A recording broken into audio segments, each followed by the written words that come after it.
Hello नमस्कार सत श्री अकाल आदाब खमा खनी दोस्तों, कैसे हैं आप सब लोग। उम्मीद करता हूँ आप बहुत ही शानदार होंगे और मैं बता दूँ मैं भी बहुत झकास हूँ। तो सीरीज में बढ़ते हैं आगे। हम लोग कर चुके हैं लेक्चर नंबर 1 से lecture number 7, I am sorry, chapter number 1 से चैप्टर नंबर 7। बीच में एक चैप्टर है एग्जामिशन जो हमने हाल फिलहाल में अब तक कवर नहीं किया है, जिसको हम थोड़ा सा बाद में कवर करेंगे। आज है हम आपके मॉड्यूल 2 में, जिसका नाम है chapter ITC. ITC is the most important chapter of your syllabus. Majority 20-22 mark तक का ओवरऑल एमसीक्यू सब मिला के इतना पर तो टेस्ट हो ही जाता है। अब जो पहले से सीरीज को फॉलो कर रहे हैं उनको दिक्कत नहीं है, जो पहली बार सीरीज को देख रहे हैं कृपया करके जनाब लेक्चर 1 से देखते हुए यहाँ तक आइए, तभी आपको मेरे पढ़ाने का स्टाइल और सब चीज़ें समझेगा। और सीधा आप आईटी से देखें तो दिक्कत वाली बात नहीं है, मगर एक सिंपल चीज़ समझ लीजिए, मैं मॉड्यूल को और आपके रिकैप को कंबाइन करके एक साथ पढ़ाता हूँ और क्वेश्चंस ऐप पे डालता हूँ, जो कि डालना शुरू होंगे 1 अगस्त से। ठीक है, ओके। नाउ एक आईटीसी पे चलते हैं अपन। और आईटीसी में मैंने क्या किया ना, आईटीसी में मैंने आपकी सहूलियत की थी, बिकॉज आईटीसी अगर आप मॉड्यूल पढ़ोगे ना तो 200 पेज का मॉड्यूल आईटीसी का। तो मैंने क्या किया, ओनली फॉर आईटीसी चैप्टर हमने मेजॉरिटी चीज़ है ना रिकैप्चुलेट के सेक्शन में ही कवर कर दिए। देखो ऐसा ना लिख के, लेट मी शो यू, ऐसा जगह जगह लिख के मेजॉरिटी पार्ट हमने यही कवर करने का ट्राई किया, ताकि आईटीसी बड़ा से बड़ा चैप्टर भी आपके लिए एग्ज़ाम टाइम पे भी और अभी भी आराम से समझ में आ जाए, क्लियर हो जाए। ठीक है, जितना मैं आईटीसी पढ़ाऊंगा उतना आईटीसी पढ़ लिया, हर एक क्वेश्चन आप प्यार मोहब्बत के साथ सॉल्व कर पाओगे बिना किसी दिक्कत के। और बाकी कहीं दिक्कत हो तो आपको पता ही है, क्वेश्चंस आपको ऐप पे मिलने शुरू हो जाएंगे 1 अगस्त से, और मोस्टली 15 अगस्त के पहले पहले सारे के सारे टीवाईक्यू के क्वेश्चंस आपको मिल जाएंगे। Okay, so let's get started. ध्यान से देखो। Now before beginning this particular chapter we have some important definitions. सारी की सारी तो हम नहीं पढ़ेंगे, बिकॉज कुछ है तो बहुत सिंपल। इस example, what do you mean by business. अब भाई साहब बिजनेस मतलब क्या होता है ये हमको ऑलरेडी पता है। एनी ट्रेड, कॉमर्स, कुछ भी चीज़ें, फैसिलिटीज़ देना, सर्विस देना, वो सब बिजनेस है।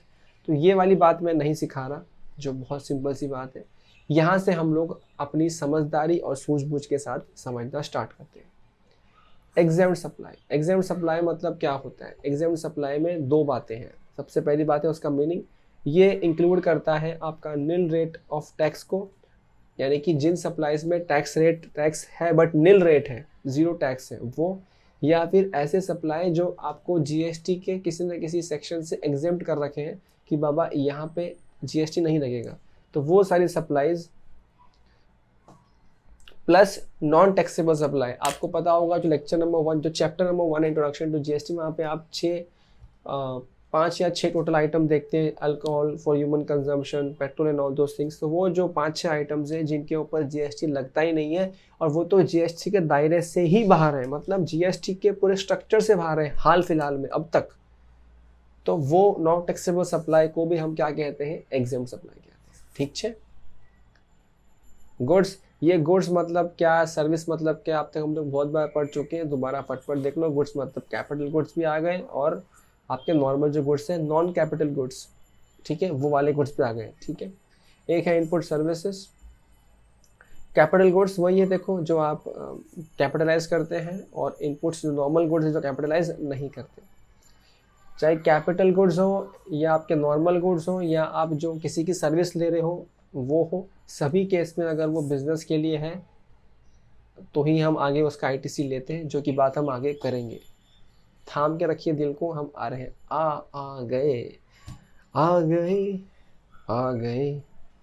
Input tax. Now before we begin input tax, सबसे पहली बात जनाब हमको समझनी होगी, क्या समझना होगा कि सर ये इनपुट टैक्स होता क्या है। अब जिन स्टूडेंट्स ने, जिन मेरे दोस्तों ने कंप्लीट तरीके से कर रखी है आर्टिकलशिप, डमी नहीं ले रखी है, उनको अच्छे से पता है क्या है। और जो डमी वाले हैं, कुछ लोग किसी भी वजह से डमी ले रखा हो, उनके लिए फटाफट से देखते हैं, शॉर्ट में समझ लेते हैं आईटीसी क्या होता है। एग्जाम्पल सपोज करो कोई बंदा है, ये है मिस्टर एनएस, और यहाँ पे है ये दो लोग।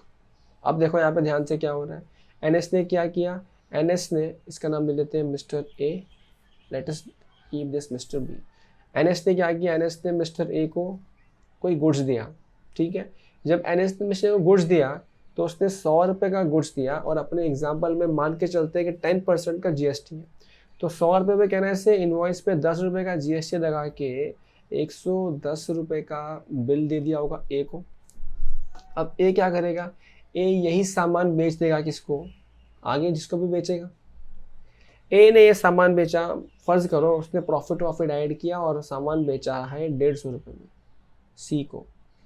अब ए सी को 150 में बेच रहा है, अगेन अपने एग्जाम्पल में जीएसटी 10% है यानी कि 15 रुपया यहाँ पे। बिल कितने का बनेगा, 165 का। ना एकदम ध्यान से सोच के बताना। अब यहाँ पे है गवर्नमेंट, ये है गवर्नमेंट, ठीक है, ये गवर्नमेंट है, ऐसा समझ लो। बड़ी गंदी ड्राइंग है मेरी, बट ये गवर्नमेंट है। मैं लिख देता हूँ यहाँ पे कि ये क्या है, गवर्नमेंट है। ये जाएगी पहले एनएस के बाद क्या बोलेगी, एनएस ला जीएसटी दे। अब तुमको ये तो सिंपल लॉजिक तो पता है, जो बंदा सेल करता है बेसिकली वो बिल पे जीएसटी चार्ज करता है, तो वो जीएसटी सामने से लेके गवर्नमेंट को भर देता है। तो एनएस ने ए को बेचते वक्त 10 रुपया जीएसटी का बिल में लगाया है, तो एनएस की जिम्मेदारी क्या है, 10 रुपया सरकार को दे दिया जाए। यहाँ तक ठीक है सर, ठीक है। अब क्या होगा, अब आएगी उसके बाद ए की बारी। ए बेचेगा, ए बेचा और ए ने जो बिल बनाया उसमें 15 रुपये का जीएसटी आ रहा है। अब गवर्नमेंट ने बोला ए को 15 रुपये जीएसटी दे। अब ए 15 रुपया जीएसटी देने जा ही रहा था, तो यहाँ पे निकालता हूँ मैं, calculation of tax payable for a. अब ए को बोला गवर्नमेंट ने, ला भाई साहब आउटपुट के ऊपर तेरा टैक्स दे 15 रुपये का। ए बोला सर मैं 15 तो टैक्स दे दूंगा, लेकिन मैंने जब माल परचेज किया था एनेक्स से तब मैंने 10 रुपये तभी भी जीएसटी दिया था, टैक्स दिया था। वो तो लेस करने दो, वो तो लेस करने दो, वो तो लेस करने दो। मतलब कहने से इनपुट टैक्स यानी कि जो हमने गुड्स परचेज किए थे या जो सर्विस इस्तेमाल की थी, परचेज करी थी, उस पर जो हमने टैक्स भरा उसकी बात हो रही है। बोला कितना भरा था, बोले जब एनएस से लिया तब 10 रुपये मैंने उसको दिए थे, 10 लेस कर दे, कितना बचा 5 क्या बन गया, नेट टैक्स लाइबिलिटी। समझा कि नहीं समझा, पक्का। अच्छा, अब ये इनपुट टैक्स बोलूँ, इसी को हम प्यार से क्या बोलते हैं, आईटीसी, इनपुट टैक्स क्रेडिट। यानी कि come with me, input tax credit होता क्या है, इनपुट का मतलब होता है आप अपना माल बनाने के लिए या बिजनेस को यूज़ करने, बिजनेस चलाने के लिए जो कैपिटल गुड्स लेते हैं वो भी इनपुट में आ गया। जो आप नॉर्मली गुड्स खरीदते हैं पीएनएल वाले, वो वाले गुड्स, या आप किसी की सर्विस ले रहे हैं, इनपुट सर्विसेज। इन शॉर्ट आप एक्चुअल अपना सप्लाई आगे देने के लिए पीछे से क्या सप्लाई परचेज कर रहे हैं, चाहे वो कैपिटल गुड्स का हो, नॉर्मल गुड्स का हो या फिर सर्विसेज का हो, ये सभी केस के अंदर जो आपने ऑलरेडी टैक्स भर दिया है, इनपुट लेते वक्त जो टैक्स भर दिया है उसका क्रेडिट लेना। जैसे हमने इस एग्जांपल में लिया 15 में से क्या किया हमने, 10 रुपये लेस कर दिया। 10 रुपये जो लेस किए वो क्या है, क्रेडिट लिया मैंने अपने इनपुट के टैक्स का, बचा नेट 5 रुपया। ठीक है, अब देखो पूरा चैप्टर इसी पे रिवॉल्व करेगा कि ये आईटीसी जो है 10 रुपये का, ये आईटीसी ले सकते हैं कि नहीं ले सकते, और ले सकते हैं तो कैसे ले सकते हैं। क्या हम जो सामान परचेज कर रहे हैं वो सभी सामान पे आईटीसी ले सकते हैं या कुछ सामान पे ले सकते हैं। हम जो सामान बना रहे, हो सकता है कुछ कॉमन सामान है जो यूज़ हो रहा है कैपिटल गुड्स के लिए भी, सॉरी जो यूज़ हो रहा है एग्जाम्प्ट गुड्स के लिए भी, यूज़ हो रहा है नॉन एग्जाम्प्ट गुड्स के लिए भी, यूज़ हो रहा है कॉमनली दोनों के लिए भी। तो इन सभी केसेस में वो जो हमने इनपुट टैक्स लिया है उसका क्रेडिट पूरे तरीके से मिलेगा या प्रोपोर्शनेटली मिलेगा, कैसे मिलेगा, पूरा चैप्टर आईटीसी को लेकर रिवॉल्व करता है। आई होप एक बेसिक आइडिया मिला आईटीसी म्हणजे काय। ठीक है, अब धीरे धीरे इन डेप्थ घुसेंगे, ऑपरेशन करेंगे, हर चीज़ों को और आगे बढ़ेंगे। इतना समझ में आ गया? बस ये एग्जाम्पल अगर नहीं समझा तो आई रिक्वेस्ट पीछे वापस ले जाओ वीडियो को 5 मिनट के लिए, इस एग्जाम्पल को समझो, उसके बाद आगे बढ़ना, वरना आगे पूरा चैप्टर समझ में नहीं आएगा। ठीक है, बस ये इस सिंपल से एग्जाम्पल से पूरा चैप्टर हम लोग अब लिंक कर पाएंगे एक साथ, धीरे धीरे धीरे धीरे धीरे धीरे। ओके जी, ये देखो क्या होता है इनपुट टैक्स। इनपुट टैक्स क्या होता है, क्रेडिट तो अपन लेते हैं सेल्स टैक्स का भरते वक्त। टैक्स क्या होता है, इनपुट टैक्स मतलब जो टैक्स पेएबल है अंडर फॉरवर्ड चार्ज, या फिर टैक्स जो पेएबल है रिवर्स चार्ज। दोनों केस में जो आप टैक्स भर रहे हो किसी और को अपने गुड्स परचेज करने के लिए, उनकी बात हो रही है। यह जो IGST लिवाई होता है ऑन इम्पोर्ट ऑफ गुड्स, जब आप गुड्स इंपोर्ट करते हो, ये कस्टम में आएगा। जब आप गुड्स इंपोर्ट करते हो, इंपोर्ट करते वक्त वहाँ पे IGST लगता है, वो IGST का भी आपको क्रेडिट मिलता है, उसको भी इनपुट टैक्स बोलते हैं। लेकिन कंपोजिशन टैक्स पेयर जो होता है, अब अगेन ये आगे हल्की फुल्की झलक अपने पीछे देखिए, आगे और ही झलक मिलने वाली है। कंपोजिशन टैक्स वाले क्योंकि कंसेशनल रेट ऑफ टैक्स पड़ते हैं। अगर आपने किसी ऐसे इंसान से इनपुट किया है, कोई गुड्स लिया है, सामने वाले ने जिस पे टैक्स कंपोजिशन स्कीम में भरा है, तो भाई साहब वहाँ पे आपको इनपुट टैक्स का क्रेडिट नहीं मिलता है। क्यों? क्योंकि वो ऑलरेडी इतना कम भरा है, उसका आप क्या क्रेडिट लोगे? तो क्रेडिट नहीं मिलता है, ठीक है। और प्लस आपने देखा होगा कंपोजिशन टैक्स वाले जो बिल देते हैं उसमें ब्रेकअप होता भी नहीं है टैक्स का और वैल्यू का अलग अलग, क्योंकि वो कंबाइंड फिगर ही माना जाता है। इसलिए वहाँ पे लॉन्ग स्टोरी शॉर्ट, अगर आपने परचेजेस कंपोजिशन डीलर से की है तो आपको क्रेडिट नहीं मिलेगा, क्रेडिट की चेन वहीं रुक जाती है, ठीक है। आगे सब डिटेल में पढ़ेंगे, घबराने की कोई बात नहीं, हम सिर्फ डेफिनेशंस पढ़ रहे हैं फिलहाल, ठीक है। नेक्स्ट NRTP क्या है ये? NRTP, इसको प्यार से NRTP बोलते हैं। What is NRTP? NRTP मतलब होता है कोई भी ऐसा पर्सन जो सप्लाई कर रहा है गुड्स या फिर सर्विसेज, कैसे? ओकेजनली। कभी कभी देता है, हमेशा नहीं देता है। अब भले ही वो एज ए प्रिंसिपल सप्लाई कर रहा है, एज एन एजेंट या किसी और कैपेसिटी में सप्लाई कर रहा है, फर्क नहीं पड़ता, बट वो गुड्स और सर्विसेज क्या है? ओकेजनली। मैं बताऊँ एग्जाम्पल लूँ एक। अच्छा देखो, हालांकि ये नॉन रेसिडेंट है, मतलब बाहर का बंदा है, लेकिन एग्जाम्पल डाइजेस्ट करने के लिए सिर्फ एग्जाम्पल ले लो। ओकेजनली याद है जब आप कभी स्कूल जाते थे बचपन में, पता है गर्मी के मौसम में बाहर रहते थे गोला वाले अंकल। मैं मुंबई की बात कर रहा हूँ, बाकी जगहों पे कुछ ना कुछ तो मिलता ही होगा स्कूल के बाहर। यार कितना गंदा लिखा है यार।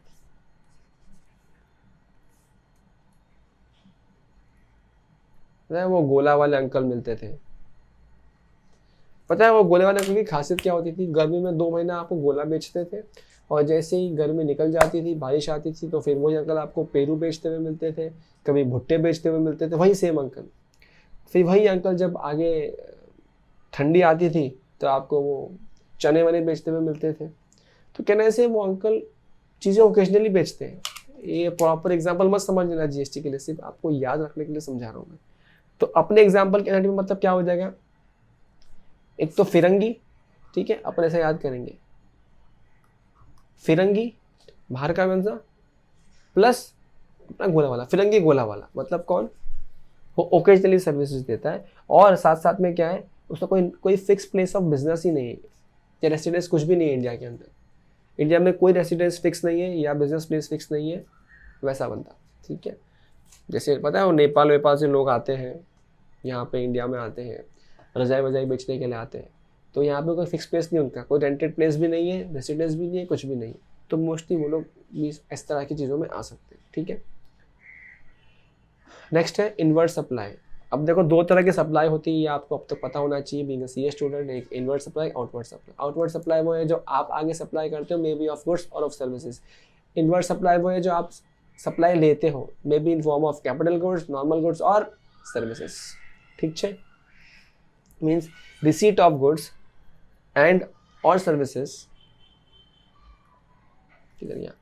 बाय या तो परचेज करके या एक्विजिशन करके या कोई और मीन्स से, कंसिडरेशन देके या ना देके वो तो बात की बात है, बट जो लेते हैं वही हो जाता है आपका इनवर्ट सप्लाई। नेक्स्ट, ये बहुत इंपॉर्टेंट है, ये रिफंड चैप्टर में भी बहुत इंपॉर्टेंट है और यहाँ पे भी बहुत इंपॉर्टेंट है। Zero rated supply. Zero rated supply क्या होता है मालूम है? इसको मैं प्यार से बोलता हूँ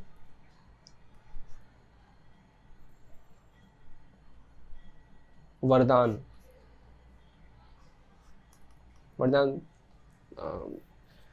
ब्लेसिंग्स या समथिंग सॉर्ट ऑफ दैट, ये एक वरदान है। ये वरदान कौन देता है? ये वरदान आपको दे रखा है आपकी गवर्नमेंट ने। वरदान मतलब कहने से, इस वरदान मतलब ये है कि इसमें आपका भी फायदा है, गवर्नमेंट का भी फायदा है। गवर्नमेंट को क्या मिलता है? फॉरेन करेंसी, डॉलर मिलता है,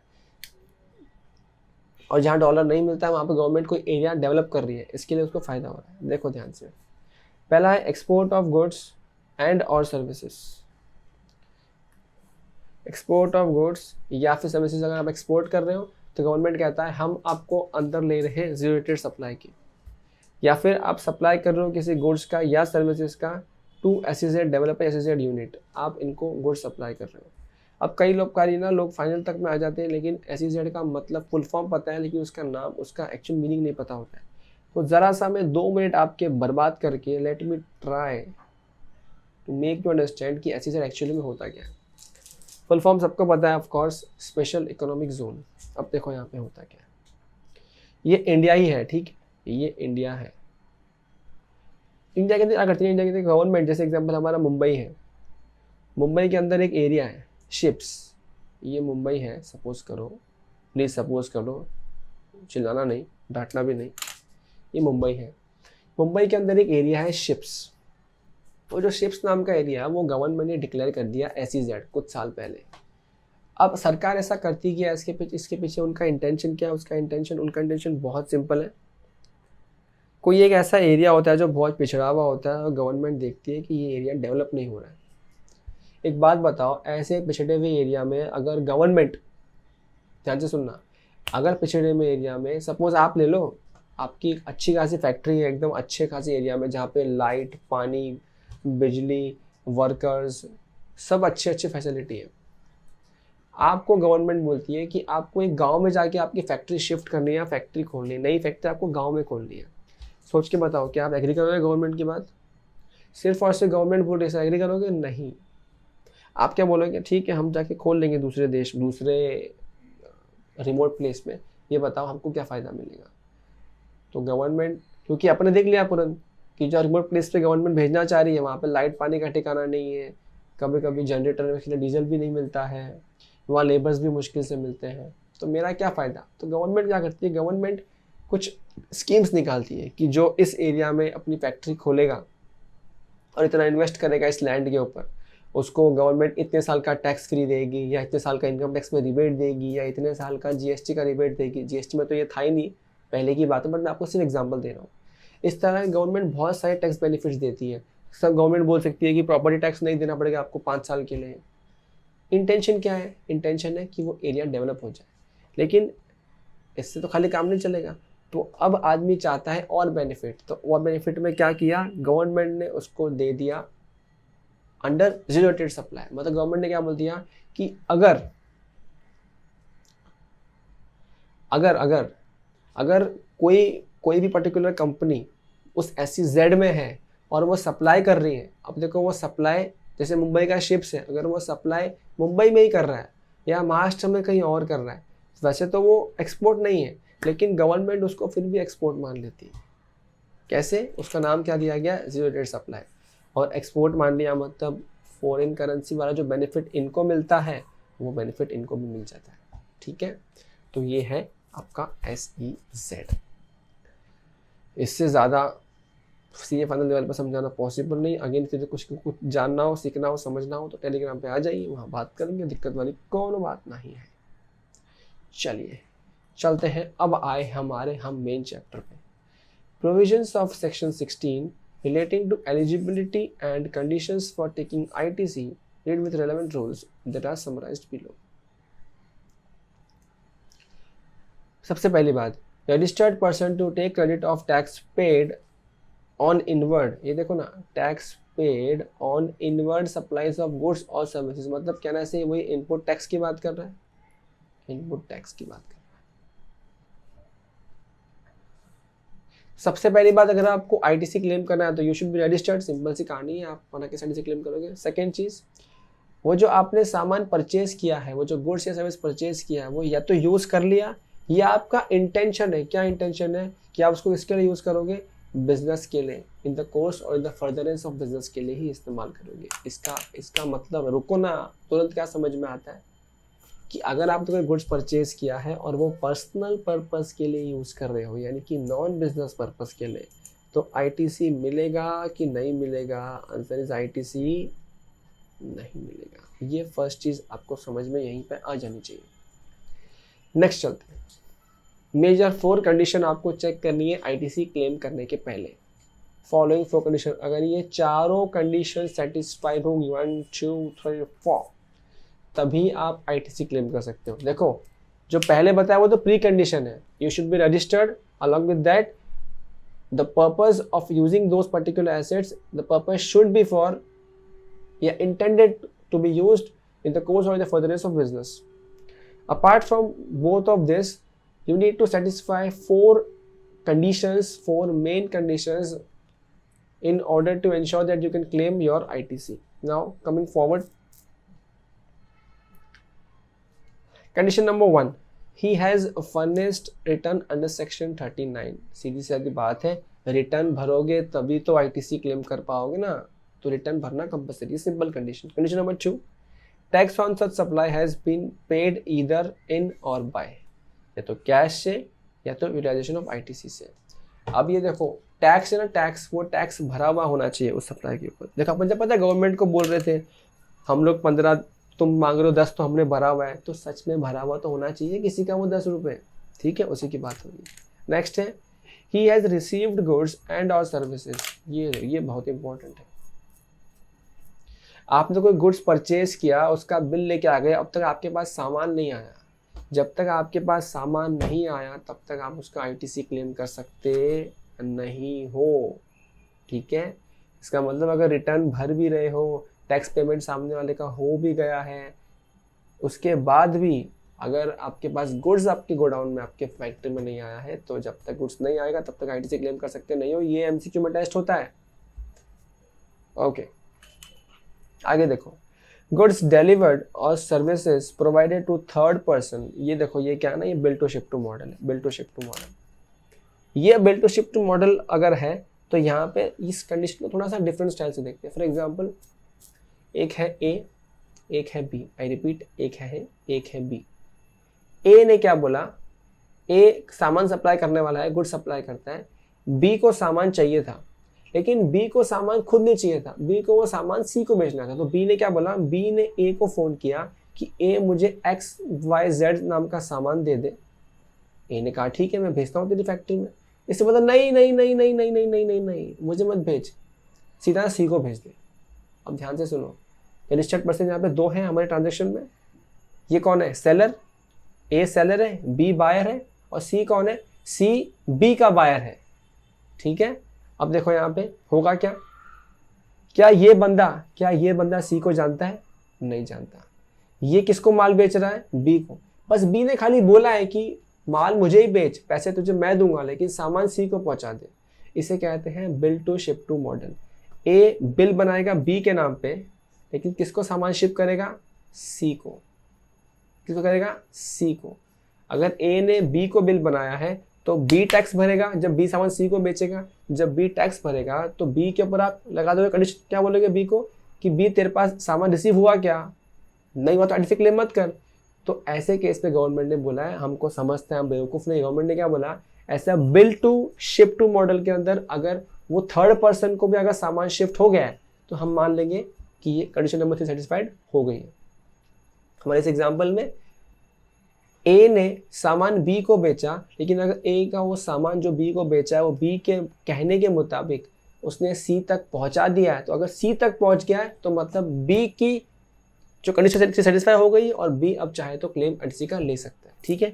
देखो दोबारा पढ़ते हैं यहाँ पे, मैं आपको विथ जो मैंने कहा एग्जाम्पल अभी वहाँ लिख देता हूँ यहाँ पे। Okay, goods delivered service provided to third person on the direction of the registered person. सबको थर्ड पर्सन मतलब मैं सी की बात कर रहा हूँ यहाँ पे। On the direction of the registered person deemed to be received by the registered person, मतलब कौन सा यहाँ पे, बी। बी की खुशी पे सी को पहुँचा दिया तो मान लेंगे कि बी को पहुँच चुका है, ठीक है। इसे कहते हैं bill to ship to model. Next, अब आई 4th कंडीशन, मस्त खतरनाक कंडीशन, ठीक है। ये कंडीशंस पहले नहीं हुआ करती थी, ये अभी कुछ महीने नहीं, 1-1.5 साल तो हो गए हैं, मोस्टली ऑफ 2 साल तो हो चुके हैं समझ लो, मोटा मोटी ये कंडीशंस आ रखी है। He has valid tax invoice और डेबिट नोट्स और prescribe tax paying document, ITC claimed should. अच्छा, ये दूसरा पॉइंट है, पहले ये वाला पॉइंट देख लो। अरे सीधी सी कहानी है ना यार, आपको इनपुट टैक्स क्लेम करना है, क्रेडिट क्लेम करना है, तो आपने जिससे माल परचेज किया है, आप आपके पास उसका बिल होना चाहिए, बिल नहीं है तो डेबिट नोट होना चाहिए, या कोई भी और डॉक्यूमेंट जो प्रिस्क्राइब करेगी गवर्नमेंट, या तो कर चुकी है तो करेगी, वो प्रिस्क्राइब डॉक्यूमेंट होंगे, तभी ही तो आप कह सकते हो कि मैंने टैक्स भरा था उसको, मैंने बिल दिया था उसको, पेमेंट किया था उसको, बिल होना चाहिए। यहाँ दिक्कत नहीं है। ये है नेक्स्ट पॉइंट, ये देखो, ये है शानदार। ITC claimed should not exceed 105% of ITC reflecting in his GSTR 2A on the due date of filing GSTR 1 of the supplies। ये 2A की जगह पे अब एक्चुअली में 2B हो गया है, रीगल सेंस में 2B हो गया है, बट अभी आपके बुक में 2A है तो मैं 2A के हिसाब से ही बात कर रहा हूँ। ये क्या है यार, क्या है ये चीज़? अब मैं इसको ना, इस एक पॉइंट को थोड़ा सा पेंडिंग रखो,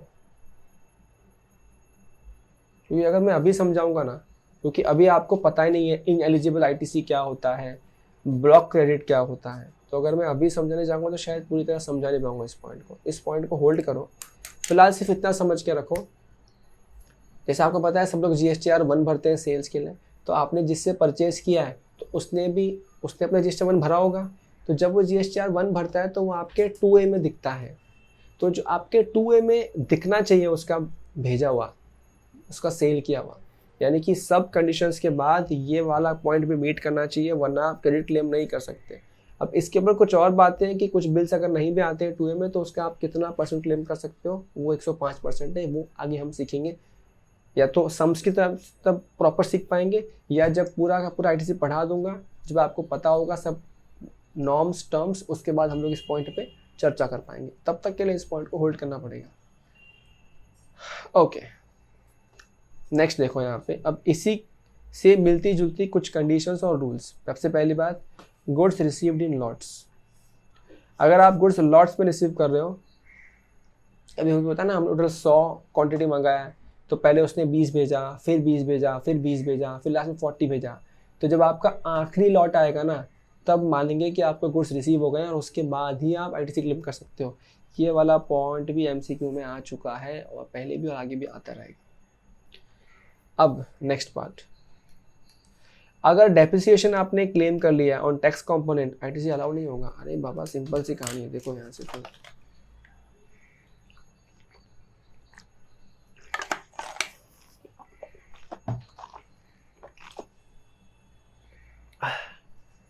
यहाँ देखो ध्यान से, आपने सपोज करो एक PC परचेज किया, ठीक है, PC परचेज किया 1 लाख रुपए का, मान के चलो इस पे आपने 18% का GST भरा, GST, ये हो गया 18,000, आपको बिल आया 1,18,000 रुपये का।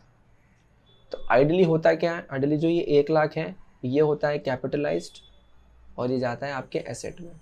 ये 18,000 का आपको ITC मिलता है, अगर वो ब्लॉक क्रेडिट में नहीं आता तो आपको ITC मिल जाएगा। ब्लॉक क्रेडिट क्या है, आगे आएगा, डोंट वरी।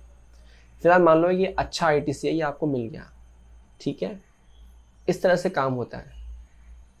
अब आपने क्या किया ना, अच्छा अब ध्यान से देखो, अगर आपने, कलर चेंज करते हैं अपन, अगर आपने 1 लाख ही एसेट में डाला है, तो सपोज करो अगर आप SLM यूज़ करते हो एग्जाम्पल से समझने के लिए, तो कहने से आप 10,000 हर साल डेप्रिसिएशन क्लेम करोगे।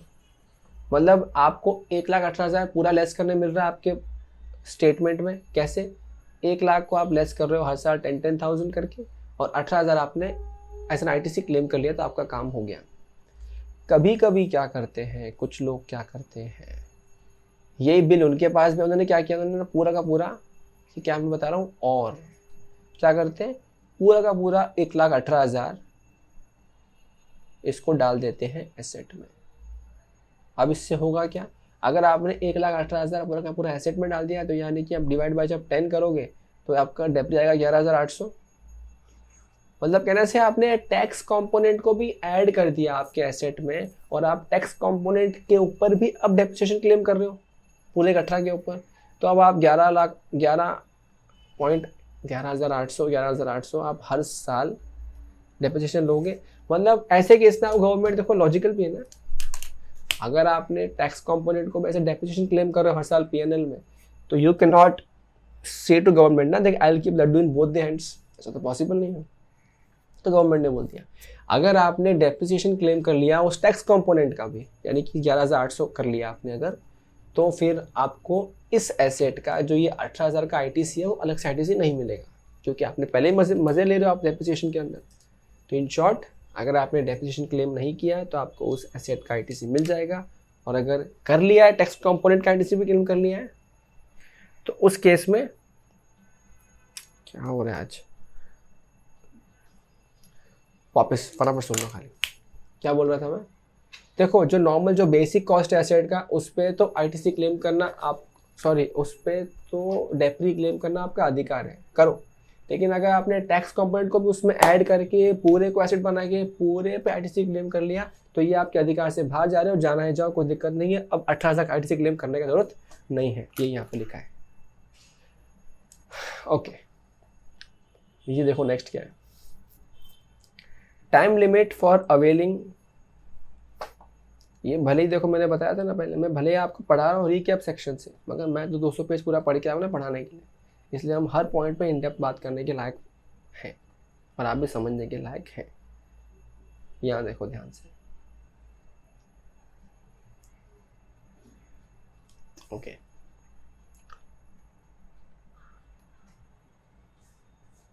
Time limit for availing ITC, ITC pertaining to the particular financial year. For example अगर मैं एग्जांपल लूँ कि हमारा एक फाइनेंशियल ईयर है जो कि है 2000, ये क्या किया 2000, अरे गायब हो जा, हाँ 2021 से 21 पे क्यों लूँ, हम आगे बढ़ेंगे। 2022 से 23 हमारा साल चल रहा है, तो हमारा ये फाइनेंशियल ईयर है। अब इस फाइनेंशियल ईयर में जो आप हर मंथ जो भी परचेज करोगे उसका आईटीसी क्लेम करोगे। कभी कभी क्या होता है, या तो वो लॉट वाला सामान है तो हमको जब कंडीशंस लेट मीट करोगे तो आईटीसी भी लेट ही ले पाओगे, या कभी कभी होता है हमारे पास बिल लेट आया, मतलब 4 कंडीशन सेटिस्फाई नहीं हुआ, तब तक करो claim ITC. Until and unless all the 4 conditions are satisfied, we are helpless and we cannot claim ITC under any circumstances. Now what happens? इसीलिए ये चीज़ एक्ट को भी समझ में आई, लॉ मेकर्स को समझ में आया कि इमीडिएटली हर मंथ का आईटीसी अगर हम एक्सपायर करें दिक्कत हो जाएगा। तो उन्होंने क्या किया, उन्होंने एक सिस्टम बनाया। उन्होंने क्या बोला कि जैसे एग्जाम्पल फाइनेंशियल 22-23 है, इसका जो आईटीसी है पूरे साल का जो आपने परचेज किया, अगर कुछ क्लेम करना भूल जाते हो किसी महीने में तो आप कब तक क्लेम कर सकते हो, इसके अगले साल, यानी कहना है इसे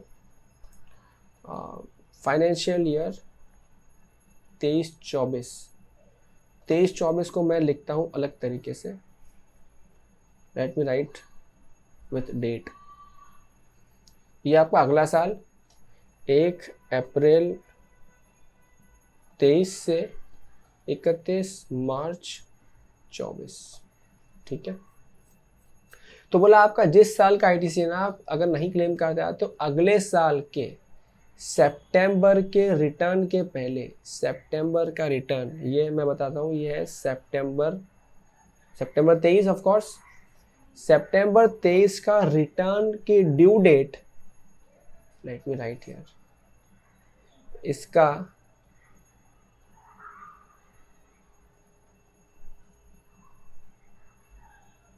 रिटर्न, यार इतना गंदा क्यों आ रहा है ये, एक सेकेंड थांबा, तो छोटा कर देते हैं।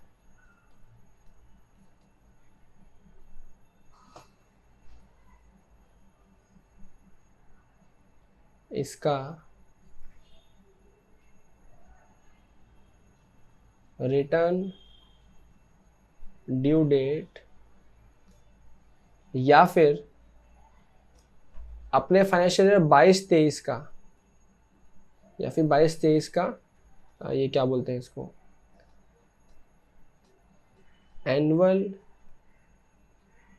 फाइलिंग डेट, ड्यू डेट नहीं है, एनुअल फाइलिंग डेट, जिसे आपने फाइल कर दिया हो, एनुअल फाइल कर दिया हो, जब ड्यू डेट तक तो कोई रुकता नहीं है, जब पहले फाइल करते तो तब तक का डेट गिनेंगे।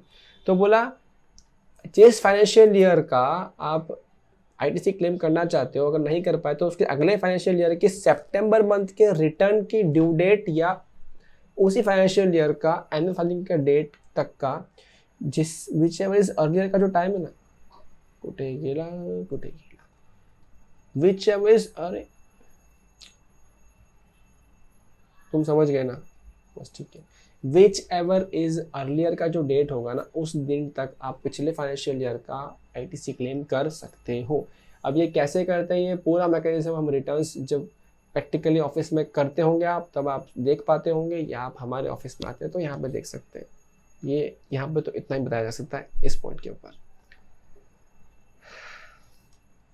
ठीक है, देखो यहाँ पे लिखा है ITC pertaining to the particular financial year, अपने एग्जाम्पल में 22-23 can be availed by the due date of the filing of the return for the September of next financial year और filing of the annual return whichever is earlier. अब आपके mind में question आना चाहिए कि इन्होंने सितंबर month का रिटर्न का ड्यू डेट क्यों बोला, सीधा सितंबर मंथ का ड्यू डेट क्यों नहीं कंसिडर किया। देखो नॉर्मली हम क्या करें, नॉर्मली हम लोग फिलहाल तो 3B भरते हैं। 3B की डेट नॉर्मली क्या होती है, 20 तारीख होती है अगले महीने की। तो फिलहाल के लिए सितंबर के अगले महीने यानी कि 20 तारीख 20 अक्टूबर ये होती है रिटर्न की ड्यू डेट, और एनुअल फाइलिंग डेट जो फिक्स होके आती है वो फिक्स होती है। तो हम देखते हैं कब हमने फाइल किया है। ठीक है, अब लॉ मेकर्स ने यहाँ पे 20 अक्टूबर क्यों नहीं लिखा, बिकॉज उनको नहीं पता कि वो कब रिटर्न फाइलिंग डेट को रिवाइज कर देवे। अगर रिटर्न फाइलिंग डेट को रिवाइज करेंगे तो फिर उनको वापस आके लॉ में लॉ चेंज करना पड़ेगा। तो लॉ में उन्होंने सिंपल क्या बोल दिया, सितंबर का ड्यू डेट जो भी होगा वही डेट को हम कंसिडर कर रहे हैं यहाँ पे। ठीक है, इसका एक एक्सेप्शन क्या है, री availment of ITC reversed earlier. कभी कभी क्या होता है ना, देखो ये आगे आएगा, इसको अभी बताता हूँ मैं। 2 मिनट थांबा, इस पॉइंट को अभी 5 मिनट में बताता हूँ। कितने मिनट में, 5 मिनट में लिखता हूँ यहाँ पे तुम्हारे लिए। थांबा, आ जाओ यहाँ पे, इधर देखो। ये वाला पार्ट भी बड़ा ही मज़ेदार भी है, इम्पॉर्टेंट भी है, कुछ छोटी छोटी बातें भी हैं जो हम एग्जाम में कंफ्यूज आते हैं। देखो ध्यान से, रूल 37 क्या बोलता है, ITC to be added to output tax liability with interest 18% if value plus tax of goods and or services is not paid within 180 days of the issuance of invoice। ध्यान से देखो ये क्या चीज़ है। हम बात कर रहे हैं आईटीसी की, मतलब मेजॉरिटी बात हो रही है हमने जिससे माल परचेज किया है, सर्विस परचेज किया उसकी। अब हमको जिस दिन उससे इन्वॉइस मिलता है, उस जिससे हमने गुड्स परचेज किया, इन्वॉइस करने की डेट से, इन्वॉइस आने की डेट से, इन्वॉइस डेट से, इशुएंस ऑफ इन्वॉइस की डेट से 180 दिन के अंदर अंदर, कहना चाहिए मोटा मोटी 6 महीना, 180 दिन के अंदर अंदर मुझे वो बिल पेमेंट कर देना है। जितने का भी मेरा बिल हो मुझे पूरा पेमेंट क्लियर कर देना है 180 दिन के अंदर अंदर। सर नहीं किया तो क्या होगा, अब ध्यान से देखो। सपोज करो यहाँ पे तुमसे सपोज करवाता हूँ मैं, इधर देखो। कौन सा कलर लेते हैं, चलो पर्पल ही लेते हैं। सपोज करो कि जैन महीने के अंदर हमने कुछ परचेज किया था। ठीक है, अब जैन महीने में हमने परचेज किया था, सपोज कुछ 1 लाख का परचेज किया था, 28% जीएसटी था, तो 28,000 का जीएसटी, तो कहना इससे 1.28 लाख मुझे कब तक दे देना है। सपोज करो फर्स्ट जैन का बिल था, तो 180 दिन गिन लो मोटा मोटी, कहने से जैन से मार्च में जून 30 जून तक मुझे मोटा मोटी है भैया, दिन गिनने एग्जाम में आपको मैं ऐसे ही बता रहा हूँ, मोटा मोटी जून के एंड तक मुझे पेमेंट करना था। अब एक बात बताओ, बिल जैन का है, कहना ऐसे मैं जैन का बिल तो जैन में भी क्लेम कर सकता हूँ आईटीसी। मैंने जैन का बिल लिया और मैंने जैन में, या मेरी मर्जी मैंने फैब में मैंने आईटीसी क्लेम कर लिया, क्योंकि तब तक थोड़ी पता होता है कि मैं जून में डिफॉल्ट करने वाला हूँ। ठीक है ना, तो मैंने आईटीसी क्लेम कर लिया। अब जून निकल गया, 180 दिन निकल गए और मैंने पेमेंट किया ही नहीं सामने वाले को, तो ये तो गलत हो गया। गवर्नमेंट ने क्या बोला कि भाई साहब अगर तुम 180 दिन में पेमेंट नहीं करो सामने वाले को, मतलब तुम झोल झाल कर रहे हो, झोल झाल करना है करो, तुम्हारी नीयत में खोट है, हमको समझ में आ गई है, तुम उसको पैसा दो नहीं दो तुम्हारा अपना कंसर्न है, लेकिन जो तुमने आईटीसी क्लेम किया है गवर्नमेंट से उसको रिवर्स करना पड़ेगा। अब ध्यान से देखो, अगर आपने जैन के रिटर्न में आईटीसी क्लेम कर लिया और अब आप जून के रिटर्न में आईटीसी को रिवर्स करो, तो कहने से उतने पीरियड का जो इंटरेस्ट है सरकार आपसे ले लेगी।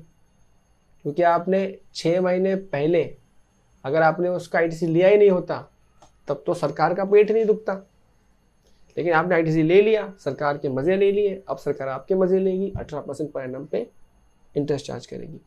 तो ध्यान से देखो इंटरेस्ट चार्ज कैसे होता है। From the date of availing credit, from the date of availing such credit, जिस दिन अवेल किया उस दिन। हो सकता है जैन का बिल हो, मैंने आईटीसी मार्च में यूज़ किया तो मार्च की डेट से ही मैं इंटरेस्ट भरूंगा रिवर्स करने तक का। कब तक? Till date the amount added back to output tax liability. In short reverse करूंगा, उसी की बात कर रहे हैं, added to output tax liability मतलब रिवर्सल कर रहे हैं, उस दिन की बात कर रहे हैं।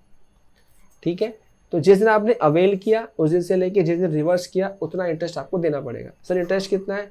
18% पर एनम। और सर ये इनकम टैक्स नहीं है, ये जीएसटी है। यहाँ पे मेजॉरिटी ऑफ द चीज़ों में interest is never per month या पार्ट ऑफ द मंथ पे, यहाँ पे लगता है इंटरेस्ट पर डे बेसिस पे। देखो मैं लिख रहा हूँ इसलिए यहाँ पे क्या है, डेली बेसिस पे इंटरेस्ट लगता है, यानी कि आपको exact date to date count करना है और डेट वाइज आपको उस number of days wise interest लगाना है। ठीक है, अच्छा और क्या लिखा है? Can claim proportionate ITC of part paid. अब ये क्या है? देखो मुझे 1,28,000 देना था पर मैंने आधा पेमेंट दे दिया उसको। कितना दे दिया? मैंने उसको 50 और 10 14 मैंने उसको 64,000 दे दिया।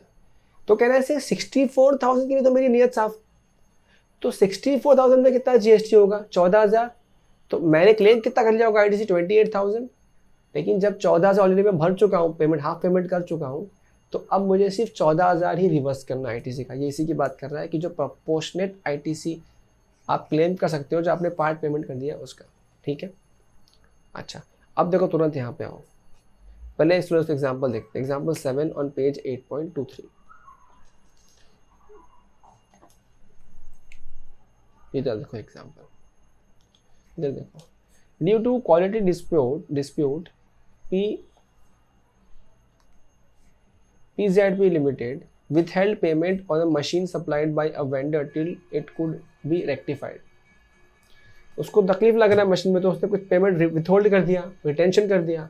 180 दिन वेंट हो गए, डिस्प्यूट के अंदर 180 दिन निकल गए। तो जो क्रेडिट PZP ने ले चुका था पहले ही उसको वापस ऐड करना पड़ेगा, बिकॉज अब ये रिवर्सल ऑफ क्रेडिट हो जाएगा, आपने पेमेंट 180 दिन में नहीं किया इसके लिए। उसके बाद only after vendor rectified the machine and PZP released the payment could PZP take the credit again। अब ये वाला पॉइंट पे तो मैं बात कर रहा था आपसे कि मैंने कहा था ना थांबा, इकड़े ये देखो यहाँ पे लिखा है on payment the ITC could be re-availed without any time limit। अब देखो पूरा सिंक करते हैं, जो थांबा वाला पॉइंट है वो वाला। कंफ्यूज नहीं होना, एकदम आराम से प्यार मोहब्बत से समझना, एकदम मुन्ना मुन्ना करके समझना। पता है टाइम लिमिट सीखी थी मैंने 5-10 मिनट पहले। टाइम लिमिट क्या थी? पहली बात तो ये थी कि 180 दिन में पेमेंट करना ज़रूरी है। इसके अलावा क्या बात थी कि पिछले फाइनेंशियल ईयर का जो भी क्रेडिट है आप अगले फाइनेंशियल ईयर के सितंबर के रिटर्न तक या एनुअल रिटर्न तक विच सैलरी तक क्लेम कर सकते हो। लेकिन ऐसे केस में अगर आपने 180 दिन में पेमेंट नहीं किया तो आपको आईटीसी रिवर्स करना पड़ेगा। लेकिन फिर आप जब पेमेंट करोगे, अब हो सकता है आप पेमेंट 2 साल बाद करो, 3 साल बाद करो, 10 साल बाद करो, भाई साहब जब पेमेंट करोगे तब आपको आईटीसी क्लेम करने मिल जाएगा। तो ये लाइन यहाँ पे क्यों लिखी है विदाउट एनी लिमिट? क्योंकि वो जो टाइम लिमिट थी ना, कौन सी वाली, अगले फाइनेंशियल ईयर के सितंबर तक खाली कर सकते हो, वो अगर इस पर डाल देते तो अगर मैंने पेमेंट 2 साल बाद किया है वो टाइम तो निकल जाता, फिर मैं पेमेंट करने का मोटिवेशन कैसे लाता? समझ रहे हो? गवर्नमेंट ने सिंपल क्या बोल दिया कि भाई साहब ये जो आपने आईटीसी पहले लिया था फिर आपने कांड किया, आपको आईटीसी रिवर्स करना पड़ा। तो ये जो रिवर्स करने के बाद आईटीसी आप दोबारा क्लेम करोगे। क्या बोला? दोबारा मतलब रीअवेलमेंट ऑफ आईटीसी ऑन द बचा हुआ पेमेंट ऑफ इनपुट टैक्स या इनपुट ऑफ गुड्स और सर्विसेज, वो बिना टाइम लिमिट के। आप देखो यहाँ पे क्या लिखा है इसके लिए, देखो ऊपर टाइम लिमिट तो लिखा था, वही अगले फाइनेंशियल ईयर का वो सब चीज़ है। एक्सेप्शन में क्या लिख दिया? रीअवेलमेंट ऑफ आईटीसी रिवर्स्ड अर्लियर। वहाँ पे कोई दिक्कत वाली बात नहीं है, मतलब यहाँ पे थांबा हटा देते हैं। जब आप पहले आईटीसी रिवर्स करके रीअवेल कर रहे हो तो रीअवेल करने के लिए आपको कोई बंधन नहीं है, आप जब पेमेंट कर दोगे तब आप वापस आईटीसी क्लेम कर लेना, कोई प्रॉब्लम नहीं है। ठीक है, ओके। ना ये देखो ध्यान से, ये जो सिर्फ रूल 37 की बात हो रही है ना, जब उसने कहा कि 180 दिन में पेमेंट करना है, सिर्फ ये एक रूल के कुछ एक्सेप्शंस है कि यानी कि ये फॉलोइंग केसेस ऐसे हैं, यहाँ पे अगर आपने 180 दिन में पेमेंट नहीं किया तो भी गवर्नमेंट को दर्द नहीं हो रहा है, आपको आईटीसी रिवर्स करने को नहीं बोलेगी। देखो केस नंबर 1, यहाँ पे पढ़ते हैं हम लाइन से। फर्स्ट एक्सेप्शन क्या कहता है? Reverse charge supplies. ये मालूम है क्या है? ध्यान से सुनो क्या है। देखो ये अपन ने सीख चुका है चार्ज ऑफ जीएसटी में, कुछ चीज़ें में आरसीएम लगता है, यानी कि मैंने परचेज किया है और रिसिपेंट वही टैक्स भरता है उसके ऊपर। तो भाई साहब मेरे परचेज पे अगर मुझे एज एन आरसीएम मुझे गवर्नमेंट को टैक्स भरना है तो गवर्नमेंट का लॉस कहाँ है यहाँ पे? तो यहाँ पे तो मैं अगर ऐसे केस में जब मुझे रिसिपेंट को ही टैक्स भरना है मेरे परचेजेस पे, तो मैं सामने वाले को पेमेंट करूँ या नहीं करूँ, इससे गवर्नमेंट को तंबूरा फर्क पड़ता है। गवर्नमेंट ने बोला रिवर्स चार्ज है तो खुद ही टैक्स भर रहा है, तो मैं खुद ही टैक्स जब भर रहा हूँ रिवर्स चार्ज में तो उसका तो मैं क्रेडिट ले ही सकता हूँ ना। तो उसमें क्यों मैं देखूं कि उसको पेमेंट किया गया नहीं किया 180 दिन में? समझ रहे हो बात को? इसलिए यहाँ पे वो कंडीशन सेट की जरूरत नहीं है, क्योंकि गवर्नमेंट बहुत शानी है। इन शॉर्ट पिछले वाले बार में भी गवर्नमेंट को क्या चाहिए था कि भाई तू उसको टैक्स पेमेंट तो हमसे कर, मतलब मैं ऐसा सोच बता रहा हूँ। मेजॉरिटी वहाँ पे कंसर्न क्या था? आप फुल पेमेंट करो वहाँ पे, यहाँ पे उसको पेमेंट मत कर, भाड़ में जान दे, तू रिवर्स चार्ज में गवर्नमेंट को टैक्स भर दे और क्लेम कर ले आईटीसी। नेक्स्ट है number 2, deemed supply without consideration. पता है आपने इनिशियली सप्लाई एंड जीएसटी में पढ़ा था शेड्यूल 1 वाला, वो 4 चीज़ें, अगर वो 4 चीज़ें तो वहाँ तो कभी कंसिडरेशन होता ही नहीं है। अगर वहाँ पे आपने ये लाद दिया कि 180 दिन में पेमेंट करना पड़ेगा तो कैसे करेंगे? वहाँ तो पेमेंट की बात ही नहीं आती है, तो क्या वो तो डीम्ड सप्लाई है विदाउट कंसिडरेशन। तो उस केस में भी बोल दिया कि आपको पेमेंट करने की ज़रूरत नहीं है, 180 दिन में आप आईटीसी क्लेम कर सकते हो। नेक्स्ट देखो पूरा का पूरा चैप्टर लॉजिकल है अगर आप अपना दिमाग खोल के पढ़ो तो। Next, addition made to the value of supplies on account of supplier's liability being incurred by the recipient of the supply। अब हमने इसके पहले सीखा था चैप्टर वैल्यू ऑफ सप्लाई, ठीक है, जहाँ पे हमने एक मेजर बात क्या की थी कि आपको चेक करना है जिम्मेदारी किसकी है। एग्जाम्पल वो वाला पता है, मेरा माउस का एग्जाम्पल था, माउस यहाँ पे आज गायब है, जैसे यही माउस पकड़ लो, पता है वो एग्जाम्पल था कि मेरी जिम्मेदारी क्या है कि अगर ये माउस मुझे आपके घर तक पहुँचाना है तो फिर सारे खर्चे घर तक पहुंचाने के मेरे वैल्यू ऑफ सप्लाई में ऐड होंगे। इस केस में मैंने आपको क्या बोल दिया कि वो जो कोरियर चार्ज है वो आप भर देना। अब वो कोरियर चार्ज आपने भर दिया, मेरे तो वीओएस में तो ऐड हो ही जाएगा, लेकिन क्या अब इसका पेमेंट अलग से मैं उसको करूंगा? Answer is no. Answer is no. क्यों? क्योंकि जो पेमेंट हो गया वो तो हो ही गया। समझ में आ रही है बात? तो ऐसे केस में जब कोई रीइंबर्समेंट होने ही नहीं वाला है तो गवर्नमेंट कैसे बोल सकती है कि आप पेमेंट दोगे तभी हम मानेंगे? ऐसा नहीं होता है भाई, जो पेमेंट खुद मैंने ही किया है। अब मैं बात कर रहा हूँ परचेसर के पॉइंट से, परचेसर क्या बोलेगा? जो पेमेंट खुद मैंने ही किया है, अब तुम कहते हो ये मैं उसको वापस दूं, ये क्या बात हुई? समझ में आ रहा है? तो जो एडिशंस हुआ है to the value of supply on account of suppliers liability, तो उस केस में अगर रिसिपेंट ने इनकर्ड किया है तो फिर जब इनकर्ड हो चुका है तो रिइंबर्समेंट दोबारा होने नहीं वाला है, तो उस केस में हम नहीं बोल सकते कि 180 दिन में पेमेंट करना ही पड़ेगा। नहीं करेंगे आप पेमेंट, काम खत्म हो गया, ट्रांजेक्शन क्लोज हो गया। ठीक है,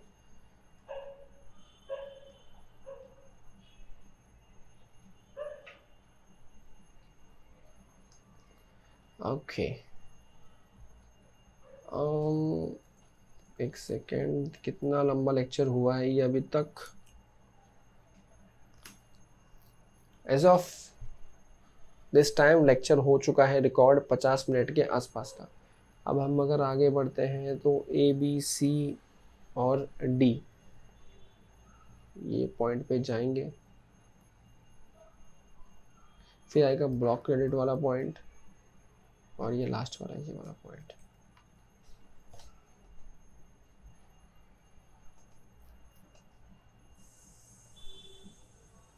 अब अगर मैं नेक्स्ट पार्ट स्टार्ट करता हूँ तो नेक्स्ट पार्ट हम 15-20 मिनट ले पाएंगे, और मुझे चाहिए कि मैं पूरा सिंक्रोनाइजेशन में एक साथ पढ़ाऊँ। स्पेशली ये जो प्रोविजन सेक्शन 17 है, यानी कि A, B, C और D, ये हम सब एक साथ पढ़ना चाहते हैं। तो फिलहाल इस लेक्चर को यहाँ तक इतना रखते हैं। अगला लेक्चर बहुत ही जल्द, फटाफट मैं एकदम फुल फोर्स पे लगा हूँ लेक्चर रिकॉर्ड करने के। 31 जुलाई है, रिटर्न्स का भी प्रेशर है, तो बस, लेकिन ये प्रेशर भी चाहिए और ये प्रेशर भी चाहिए, बिकॉज वो क्लाइंट के लिए इम्पोर्टेंट है और ये हमारे स्टूडेंट्स के लिए, हमारे दोस्तों के लिए इम्पोर्टेंट है। तो हम लगे हैं और लगे रहेंगे। फिलहाल इस लेक्चर के लिए इतना ही, मिलते हैं अगले लेक्चर में। तब तक के लिए पढ़ते रहिए, सेफ रहिए, सीखते रहिए, लोगों को सिखाते रहिए। लोगों को सिखाते सिखाते खुद और भी ज्ञान सीख जाएंगे और अच्छे से समझ पाएंगे और एग्जाम अच्छे से याद आएगा। अब मैं जो भी लास्ट में बोला चाहूँ तो इग्नोर कर देना, मैं कुछ भी बोल रहा हूँ, मैं जो बनाया वो बोल रहा हूँ, ठीक है। मिलते हैं नेक्स्ट क्लास में, तब तक के लिए गुड नाइट, शुभ रात्रि, शब्बा खैर।